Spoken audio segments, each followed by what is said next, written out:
sus dioses, al dios de la lluvia, al dios de la cosecha. Por eso las frutas, en este caso, las tenemos en el primer nivel. Otro elemento muy importante en nuestro altar de muertos son precisamente las velas, la luz. ¿Por qué la luz?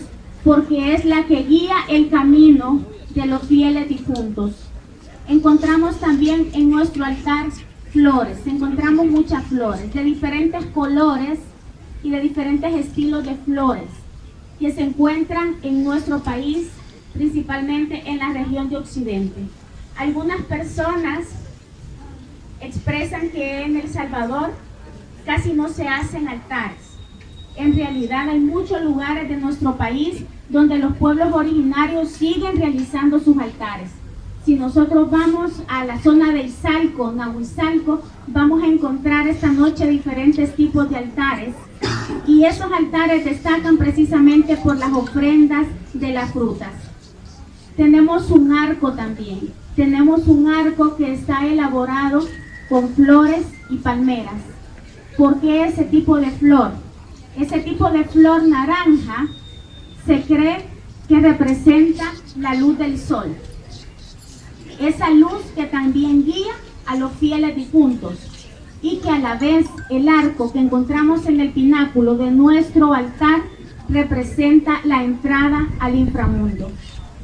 Como Secretaría de Cultura de San Salvador, estamos muy interesados en promover todas estas tradiciones de la cultura originaria. También encontramos en nuestro altar un vaso con agua. Este es un elemento muy importante. Llegamos al mausoleo de Lidia S. Cristales, que es conocido popularmente como el mausoleo de la novia. Quiero iniciar hablando acerca de los mitos que hay acerca de Lidia Cristales. Yo recuerdo una vez, siendo muy niña, pasando por este pasaje, una señora decía: mira a la novia, que se murió el mismo día de su boda, que también era la fecha de su nacimiento. Hay personas que dicen también que Lidia fue asesinada. Otros dicen que fue asesinada el día de su boda. Hay muchos mitos. Sale un reportaje de la familia de Lidia Cristales, donde la familia expresaba que les parecía una falta de respeto todos esos mitos que cuentan acerca de la figura de Lidia Cristales. De hecho, algunas personas que también realizan otro tipo de recorridos, más desde el sensacionalismo, se disfrazan de novia y andan asustando en el cementerio. Eso llegó a oídos también de la familia y expresaban esa molestia, esa inconformidad con este tipo de actos. Para ellos, este monumento, este mausoleo debería de ser un monumento al amor. Lidia Cristales iba a acompañar a su esposo a un viaje que él iba a hacer a la playa. Su esposo acababa de egresar de la Facultad de Medicina. Iban a ir con unos compañeros y Lidia decide acompañarle, recién casados. Ella ya estaba embarazada. El viaje a la playa eran 3 días. Imagínense ustedes, 3 días en carreteras empedradas, no como las que tenemos actualmente, principios del siglo XX. Lidia se empieza a poner mal en el transcurso del viaje. Cuando llegan a la playa, ella estaba terriblemente mal de salud, que deciden regresar. Y fue el mismo viaje tortuoso para llegar a la ciudad de San Salvador. Cuando ella llega a San Salvador y llegan al hospital, fallece, estando embarazada. Su esposo, quien ya había egresado de medicina, decide dedicarse a la medicina obstétrica para ayudar a otras mujeres y que no le pasara lo que le había pasado a su esposo. ¿Por qué un monumento al amor? Porque la madre de Lidia envía el pedido a Italia, ¿no? Ya les contaba al principio que se encargaban las esculturas. Envía el pedido de que le hicieran un monumento para su hija, un ángel, un querubín, un mausoleo hermoso. Cuando el escultor en Italia ve la fotografía de Lidia, queda impresionado con su belleza y decide esculpir a Lidia tal como se veía en la fotografía el día de su boda. Una novia de los años 20, con su vestido, su tocado, sus flores, sus zapatos, esculpidos con un gran detalle, con una gran precisión. Este mausoleo es uno de los más hermosos que ustedes van a poder apreciar en el cementerio de los Ilustres. Tiene de respaldo una cruz, como pueden observar. La parte de la escultura de Lidia está elaborada en mármol y el arco que tenemos alrededor está elaborado en concreto. La firma, imagínense de quién es la firma, de la familia Ferracuti. La firma está aquí en una esquina del mausoleo, pero por el deslave pues ahorita se ha cubierto. Acá miren, se alcanza a ver. Las firmas por lo general las van a ver en la parte de abajo de los mausoleos, en la parte frontal. En algunos casos está en la parte de atrás. No se alcanza a ver, pero es firma de la familia Ferracuti, grandes escultores italianos que siguen estando presentes acá en nuestro país. Más hermosos, de los más antiguos y de los más visitados también, que celebra la vida y obra de uno de los más grandes hombres de la historia, no solo de El Salvador, sino de Centroamérica. Don Gerardo Barrios, el capitán general Gerardo Barrios, que es precisamente la persona que luego del fusilamiento de Francisco Morazán es el que toma el estandarte, ¿verdad? Toma la bandera por la lucha de el ideal de la Unión Centroamericana y las ideas del liberalismo. Y él nace en San Miguel y apenas con 15 años de edad, en 1828, él se une al ejército de Francisco Morazán precisamente para luchar junto a él por esos ideales. Un hombre muy ilustrado, ¿verdad?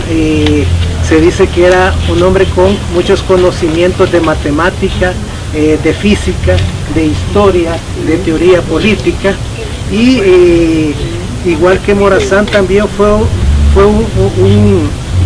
una persona con una gran habilidad de jefe militar, a pesar de que tampoco asistió a una academia militar.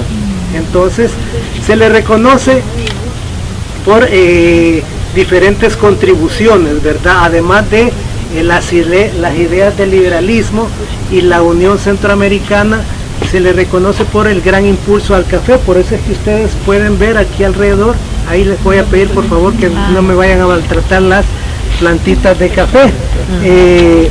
Resulta que a finales, digamos, durante la segunda mitad del siglo XIX, el añil, que era el principal producto de exportación de nuestro país, ya venía en decadencia, ¿verdad? Porque ya se había inventado los colorantes artificiales, ¿verdad? Entonces eso provocó que El Salvador y también los demás países centroamericanos que cultivaban añil pues buscaran una alternativa para sustituirlo.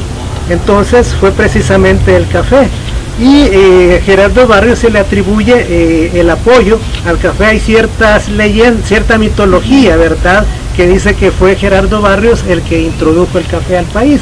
Eso no es cierto, porque el café ya se cultivaba en nuestro país incluso desde antes de la independencia. Sin embargo, era un cultivo que no tenía mayor relevancia. En Centroamérica el primero que apostó en grande por el café fue Costa Rica, y luego las demás repúblicas de Centroamérica siguieron el mismo camino, pero fue Gerardo Barrios de los que tomó medidas, introdujo políticas para el fomento del cultivo y exportación del café. Entre ellas, por ejemplo, allá en Santa Tecla, él repartió terrenos baldíos con la condición de que las 3/4 partes de esos terrenos fueran utilizados para el cultivo del café. Por cierto que Santa Tecla se convirtió en uno de los bastiones del cultivo del café de nuestro país, ¿verdad? Que precisamente eso también ayudó a que se declarara el Departamento de la Libertad. Ella misma fue tanta la educación que adquirió de esa forma que ella escribía artículos para periódicos y revistas, escribió libros, como por ejemplo Payaso Literario en Combate, es uno de sus libros. También Una aventura en Guatemala, donde narra sus peripecias allá en Guatemala, como por ejemplo ella fue una mujer, como les decía, muy beligerante, muy denunciadora de los abusos de los gobiernos de aquella época, y eso le valió ser llevada a la cárcel en diferentes ocasiones. Por ejemplo, allá en Guatemala estuvo en la cárcel por acusaciones de conspirar contra el presidente de ese entonces, Manuel Estrada Cabrera. También incluso acá en El Salvador estuvo también un tiempo tras las rejas por criticar al alcalde de Atiquizaya. Entonces, y era una mujer muy inteligente. En las fotografías, si ustedes buscan fotografías de ella, van a encontrar a Prudencia Ayala así con un bastón.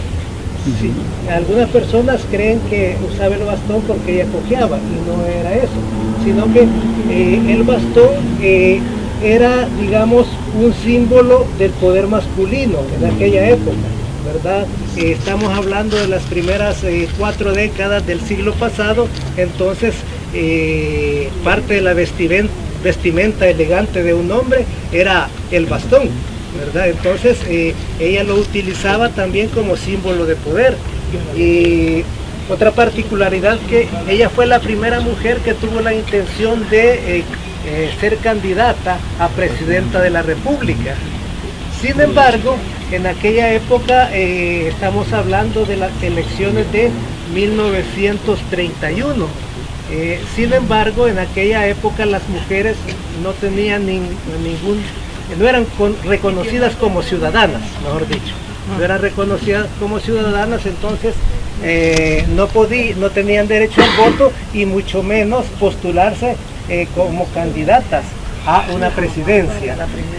Pero hombres visionarios, ¿verdad? Como don Alberto Masferrer, que fue una mentalidad adelantada a su tiempo. Él dijo de que el programa de gobierno que presentaba Prudencia Ayala no tenía nada que envidiarle al programa de gobierno presentado por los demás candidatos, ¿verdad? Infortunadamente, pues, por la situación jurídica de las mujeres de aquella época, ella no pudo ser candidata. Sin embargo, eso sentó un precedente en la historia de los derechos civiles de la mujer, a tal grado de que ya años después, ¿verdad? Menos de 10 años después, en la Constitución de 1939 ya se introduce el derecho al voto femenino con ciertas restricciones, eso sí, y es hasta la Constitución de 1950 cuando ya se reconoce el pleno derecho del voto femenino. Célebre, un personaje ilustre. Tenemos aquí el cenotapio. ¿Qué es el cenotapio? Es decir, es una tumba donde estuvo un personaje anteriormente, pero que ya no está acá. Carmen Brano, Claudia Lars, como era su nombre literario, estuvo acá, pero fue llevada junto con Alfredo Espino también allá al cementerio Jardines del Recuerdo, en un lugar que le llaman la cripta de los poetas, ¿verdad? Ya esos son arreglos que hizo la empresa con la familia, ¿verdad? Sin embargo, vale la pena recordar a la que es considerada por algunos como la más grande poeta de nuestro país del siglo pasado, Carmen Brano, que era hija de un norteamericano de origen irlandés, Patrick Brano, y una salvadoreña de apellido Celayandía. Ella nace en Armenia a finales, ¿verdad?, del siglo XIX, en 1899, y desde muy joven comienza su inquietud por la escritura. Se dice que apenas con menos de 17 años le es publicado un libro, ¿verdad? Que dicen algunas crónicas que fue, ella no lo autorizó, ¿verdad? Cuando se dio cuenta ya estaba publicado el libro, y quien le publicó el libro fue don Juan José Cañas, precisamente, el que fue el autor de la letra del himno nacional, ¿verdad? Que también era poeta, por cierto.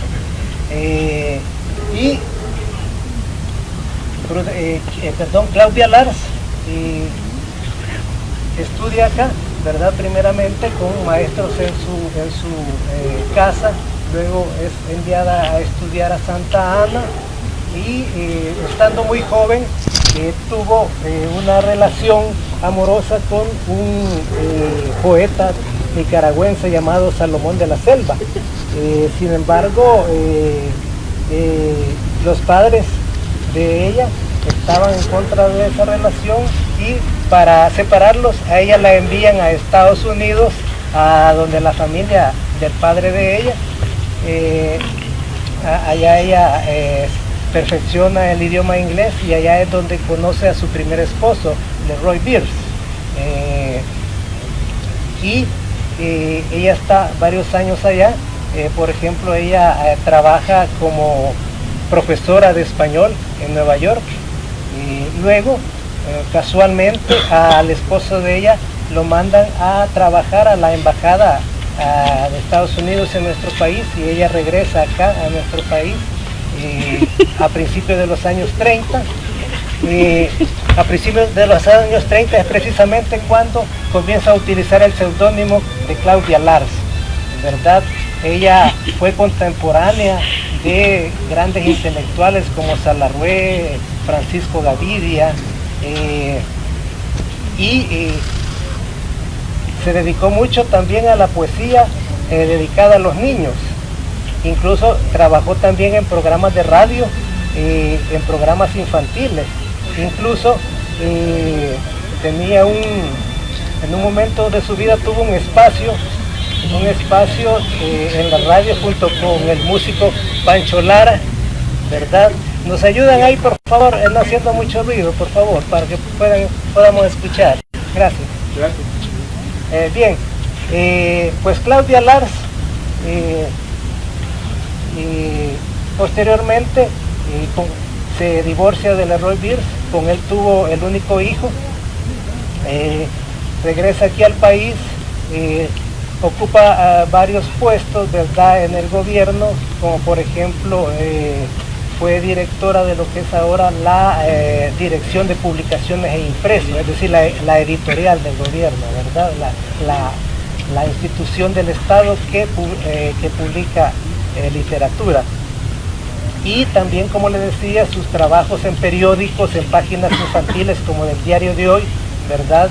Y ella publicó mucha poesía. Entre sus poemarios podemos mencionar Escuela de Pájaros, precisamente un poemario infantil, y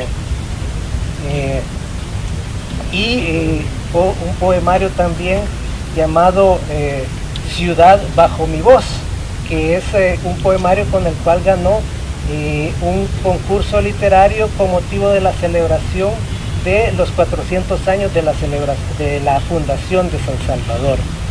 Y ella prácticamente vivió publicando toda su vida.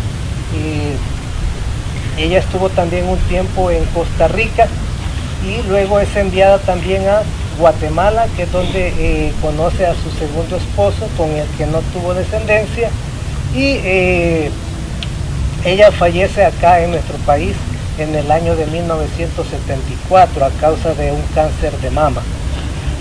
Y otro personaje, aprovechando que estamos hablando de Claudia Lars, vamos a hablar de un personaje, Consuelo Suncín. ¿Alguien ha escuchado de Consuelo Suncín? Sí, la amiga. ¿Verdad? La esposa del escritor de Principito, ¿verdad? De Antoine de Saint-Exupéry. Un personaje, bueno, ella fue todo un personaje, quizás de manera injusta se le ha visibilizado únicamente por ser la esposa de ese famoso escritor. Sin embargo, ella también era una artista plástica, escribía también.